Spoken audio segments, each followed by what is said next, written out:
सर्वांना सर्वांनी आनंददायी उत्साही आणि भक्तिपूर्ण वातावरणामध्ये सर्वांनी सहकार्य केलं व त्यामध्ये सहभाग घेतला.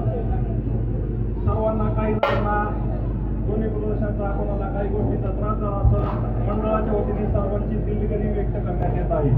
त्याचप्रमाणे मंडळामध्ये 10 दिवसाचा कार्यक्रम, लाईव्ह लोकेशन, पत्रकार माझा जन आवाज या चॅनलचे पत्रकार औदुंबरजी फटाले यांनी चांगल्या प्रकारे मंडळाला सहकार्य केलेलं आहे व लाईव्ह लोकेशन दाखवलं व आजही ते त्यांचं काम करत आहेत. या वतीने मंडळाच्या वतीने पत्रकार औदुंबरजी फटाले यांचा सन्मान मंडळाच्या वतीने काशीनाथ फराटे यांच्या हस्ते करण्यात आहे.